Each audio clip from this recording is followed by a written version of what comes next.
चलो श्री राम कथा भाग उसमें देखते कामदेव का आश्रम।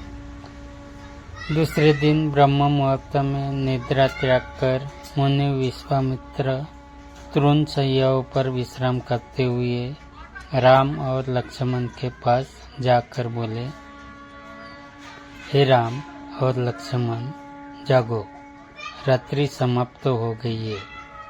कुछ ही काल में प्राची में भगवान भुवन भास्कर उदित होने वाले हैं। जिस प्रकार वे अंधकार का नाश कर समस्त दिशाओं में प्रकाश फैलाते हैं, उसी प्रकार तुम्हें भी अपने पराक्रम से राक्षसों का विनाश करना है।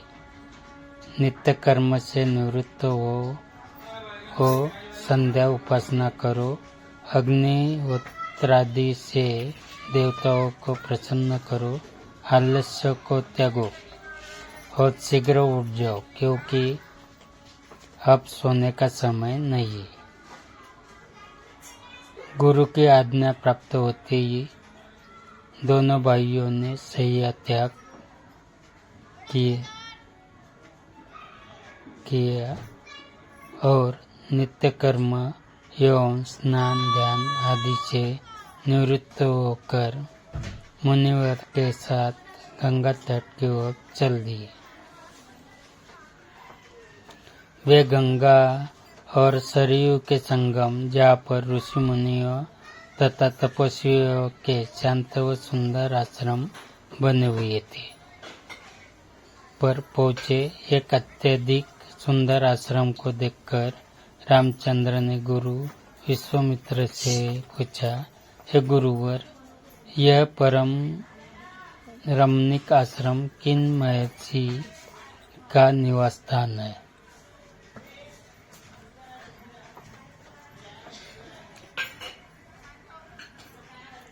राम के प्रश्न के उत्तर में ऋषि विश्वामित्र ने बताया, हे राम, यह एक विशेष आश्रम है।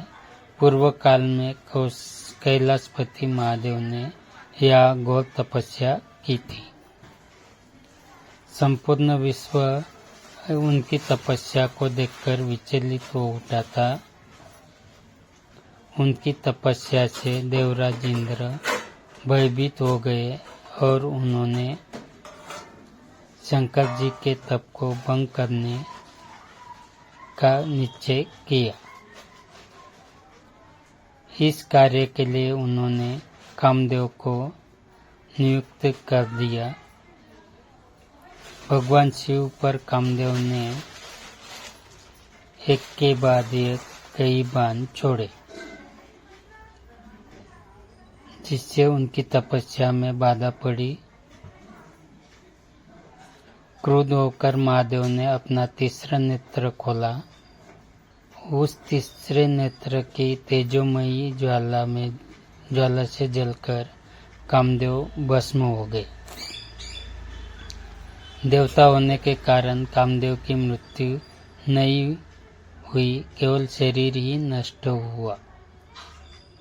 इस प्रकार अंग नष्ट हो जाने के कारण उनका नाम अनंग हो गया और इस स्थान का नाम अंगदेश पड़ गया। यह भगवान शिव का आश्रम है, किंतु भगवान शिव के द्वारा यहाँ पर कामदेव को भस्म कर देने के कारण इसे कामदेव का आश्रम भी कहते हैं।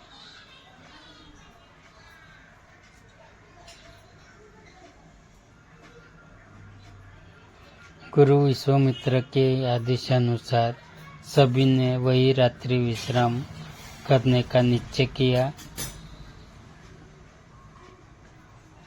राम और लक्ष्मण दोनों भाइयों ने वन से कंदमूल फल लाकर मुनिवर को समर्पित किए और गुरु के साथ दोनों भाइयों ने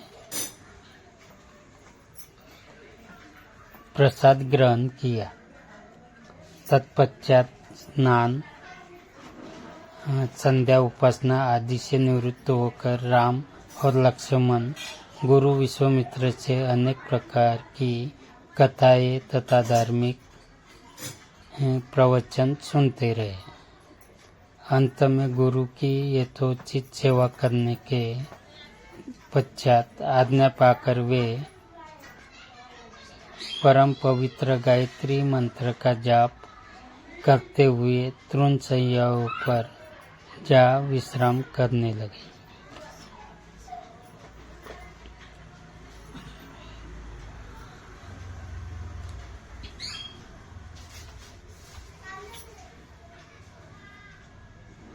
आगे की कहानी।